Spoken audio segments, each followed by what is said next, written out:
सुनिए, कई दिनों से कह रही हूँ बगल वाले दुकान से मेरे लिए एक फूल झाड़ू ला दीजिए। पहले वाला झाड़ू छोटा हो गया है। अब झुककर साफ सफाई करने में कमर में दर्द होता है। और हाँ, जाले साफ करने के लिए जो लंबी लकड़ी वाला झाड़ू आता है वह भी ला दीजिएगा। नुक्कड़ पर मर्दों की भीड़ इकट्ठा रहती है तो मुझे वहाँ जाना अच्छा नहीं लगता। बस इतनी मदद कर दीजिए। प्रियंका अपने पति दीपक से कहती है। दीपक बोला, कई बार तुमसे बोला हूँ कि कम से कम झाड़ू पोछे के लिए एक काम वाली लगा लो, पर तुम हो कि मानती ही नहीं हो। आए दिन कोई ना कोई घर में मेहमान आते रहते हैं, फिर सब काम करना कितना मुश्किल हो जाता है। फिर पैसों का क्या है, वह तो किसी महीने ज़्यादा और किसी महीने कम आते जाते रहते हैं। अब थोड़ा आराम अपने शरीर को दिया करो। घर के काम कम नहीं होते हैं, पर तुम औरतों को खुद पर दया भी नहीं आती। अब तुम ही बताओ, इससे ज़्यादा मैं तुम्हारी मदद क्या करूं? कहो तो झाड़ू भी लगा दूं। प्रियंका बोली, ना बाबा ना, पाप लगाओगे क्या? और ज़रा धीरे बोलो, अगर मम्मी जी ने सुन लिया तो मेरी क्लास ले लेगी। और आप यह देखो, महंगाई कितनी बढ़ती जा रही है। आपको क्या लगता है काम वाली कम पैसे लेती है? अरे झाड़ू पोछा बर्तन के लिए भी 3 से 4 हज़ार रुपये लेती है। दीपक बोला, 4 हज़ार बचाकर क्या करोगी? कहीं 4 हज़ार बचाने के चक्कर में दवाइयों में 40 हज़ार ना खर्च हो जाए। प्रियंका बोली, शुभ शुभ बोलिए, उतने पैसे बचाकर मैं क्यों ना बबलू को ट्यूशन लगा दूं। वैसे भी घर का काम करने में मेरा भी व्यायाम हो जाता है। बस आप झाड़ू ला देना। इतना कहकर प्रियंका रसोई की तरफ चली गई। अगले दिन कोचिंग सेंटर से जाने से पहले दीपक प्रियंका के लिए दोनों झाड़ू लाया। तभी उसकी सास सरला जी बोली, अरे दीपक, झाड़ू तो घर में है, फिर नया झाड़ू लाने की क्या ज़रूरत है? वैसे भी झाड़ू हम दिवाली के समय लाते हैं। अब तुम्हारे घर में ना तो इतनी गंदगी होती है और ना इतने पैसे हैं कि साल में एक झाड़ू ख़त्म हो जाता है। दीपक कुछ कहता उससे पहले प्रियंका बोली, ले आए, बहुत अच्छा किया। बबलू स्कूल चला जाएगा, फिर आज घर की अच्छे से सफाई करूंगी। सरला जी बोली, बहू, भगवान ने तुम्हें तार जैसा लंबा तो किया नहीं है, फिर थोड़ा झुक कर झाड़ू लगा लोगी तो क्या बिगड़ जाएगा? मेरा बेटा ट्यूशन पढ़ाकर कमाई करता है और तुम उसे झाड़ू में खर्च कर रही हो। प्रियंका कुछ कहती उससे पहले दीपक बोला, माँ, आप भी हद करती हैं। आप तो ऐसे कह रही हैं जैसे झाड़ू नहीं उसने मुझसे हार मंगवाया है। चलो प्रियंका, मुझे नाश्ता दे दो, वरना मैं लेट हो जाऊंगा। इतना कहकर उसने बात को वहीं ख़त्म कर दिया। दीपक और बबलू के जाने के बाद पहले प्रियंका ने नई झाड़ू को सड़क के किनारे अच्छे से झाड़ा ताकि उसका भूसा निकल जाए, वरना घर में हर जगह नई झाड़ू का भूसा ही भूसा दिखता है। फिर अच्छे से प्रियंका ने साफ सफाई की, फिर झाड़ू को घर के कोने में रख दिया। सारा काम हो गया तो प्रियंका पंखे के नीचे बैठकर अपने आंचल से पसीना पोंछ रही थी। तभी सरला जी आई और बोली, बहू, अभी झाड़ू कम से कम दिवाली तक चलाना। दिवाली से पहले नया झाड़ू नहीं खरीदना। झाड़ू में लक्ष्मी जी का वास होता है। वैसे कहाँ रखा तुमने झाड़ू? प्रियंका बोली, मम्मी जी, झाड़ू को तो मैंने दरवाजे के पीछे रख दिया है, और अगर झाड़ू टूट जाए तो क्या उसे दिवाली से पहले नहीं ले सकते? अरे ज़रूरी है लक्ष्मी जी को दिवाली में ही बुलाना? उससे पहले भी तो वह हमारे घर आ सकती है। इतना कहकर वह मुस्कुराकर बाथरूम में नहाने चली गई। समय के साथ साथ सरला जी और प्रियंका की नोक-झोंक और टोकर टाकी चलती रही। दीपक अच्छे मेधावी छात्र था, परंतु सरकारी नौकरी न मिलने के कारण उसने एक कोचिंग सेंटर में ट्यूशन पढ़ाने का काम लिया। अब उसी से घर बार चलता था। प्रियंका कुछ करती नहीं, परंतु अपने तरीके से वह पति की पूरी मदद करने की कोशिश करती थी। समय बीता। एक रोज़ सरला जी ने कहा, बेटा दीपक, इस बार गर्मी बहुत पड़ रही है तो मैं सोच रही हूँ अमिता को यहाँ बुला लेती हूँ। दीपक बोला, माँ, पर वह तो हर साल भाई दूज पर आती है, और गर्मी तो इस साल हर जगह पड़ रही है।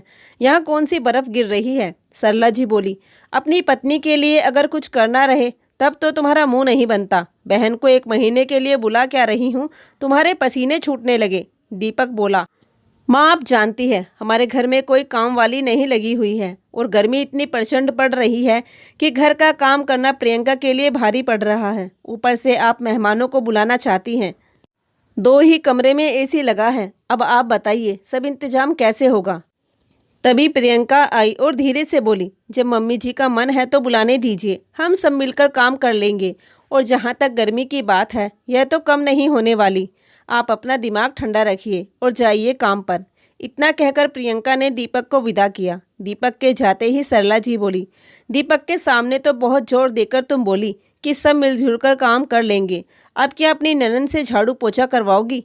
बेटी घर की मेहमान भगवान समान होती है, पता है कि नहीं? प्रियंका मुस्कुराकर बोली, मम्मी जी घर का काम मैं अपनी मर्जी से करती हूँ और बेटी भगवान समान होती है और झाड़ू में लक्ष्मी का वास होता है, तो एक बहू का स्थान कहाँ होता है?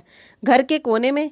और आप ही तो कहती है यह घर अमिता का भी है, तो अपने घर में छोटे मोटे काम करने में कैसी शर्म? क्या ननंद बस नेक लेने के लिए होती है? भाभी की कुछ मदद कर देगी तो ओहदा कम नहीं हो जाएगा, बल्कि प्यार और सम्मान दोनों बढ़ जाएगा। पर आप चिंता मत कीजिए, मैं अपनी ननंद को कष्ट नहीं होने दूंगी। इतना कहकर वह दूसरे काम करने चली गई। लगभग 2 हफ्ते बाद आखिरकार सरला जी ने अपनी बेटी को बुला ही लिया। आते ही अमिता बोली, हाय हाय मम्मी, आपने तो कहा था यहाँ अच्छा लगेगा, कितनी गर्मी है, आप लोगों ने हॉल में एसी क्यों नहीं लगवाया? और मैं यहाँ नहीं बैठूंगी, मैं तो कमरे में बैठूंगी। भाभी शरबत पानी जो कुछ भी है वहीं ले आओ। इतना कहते हुए वह माँ का हाथ पकड़कर कमरे में चली गई। 2-3 दिन तक अमिता कमरे से ही बैठी बैठी अपनी फरमाइश करती। बस सुबह के 8 बजे से 10 बजे तक वह कमरे से बाहर नाश्ता करने के लिए निकलती। जैसे ही धूप तेज होती वह अपने कमरे में चली जाती। 2 दिन बाद अमिता के बेटे का जन्मदिन था। प्रियंका ने सोचा घर के लोग रहेंगे तो कुछ अच्छा बनाती हूँ, पर ये क्या, अमिता और सरला जी ने अपने आसपास के रिश्तेदारों को न्योता दे दिया। यह देखकर दीपक बहुत नाराज हुआ।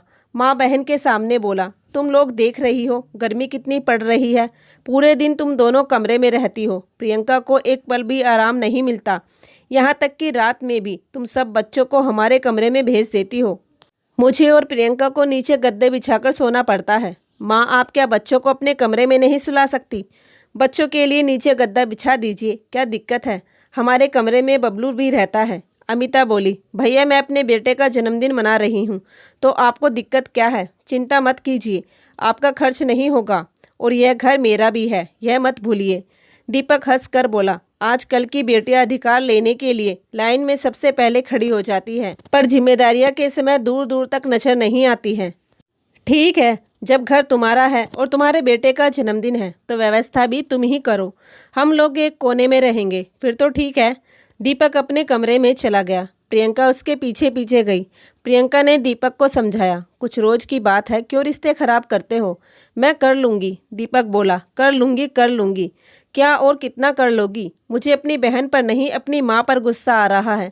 अपनी बेटी का पसीना दिख रहा है, पर बहू पसीने से लथपथ है वह नहीं दिख रहा है। करो जो करना है, बाद में जब कमर का दर्द बढ़ेगा तो मेरे पास रोने मत आना। इतना कहकर दीपक घर से बाहर चला गया। सभी रिश्तेदार आए। प्रियंका ने रोटी चावल सलाद और चटनी सब घर में बनाया और सब्जी बाहर से मंगवा ली। एक बार भी नहीं कह पाई कि आप पैसे खर्च मत कीजिए, मैं मंगवा लेती हूँ। आखिर प्रियंका अकेली क्या कुछ करती? जब केक काटने की बारी आई सब वहाँ थे। किसी ने प्रियंका को एक बार नहीं कहा कि आप भी आ जाओ। सब फोटो खिंचवा रहे थे, प्रियंका भी सबके साथ थी। कैमरामैन बोला, एक साथ इतने लोग नहीं आ पाएंगे। सरला जी बोली, बहू पहले हमें फ़ोटो खिंचवाने दो, तुम बाद में खिंचवा लेना। प्रियंका बेचारी एक कोने में जाकर खड़ी हो गई, जैसे झाड़ू की सही जगह घर के कोने में होती है। प्रियंका की आंखों की नमी और कोई नहीं देख पाया, लेकिन दीपक ने महसूस कर लिया। दीपक ने उसका हाथ पकड़ा और बोला, चलो बाहर ठंडी हवा चल रही है, हम घूम कर आते हैं।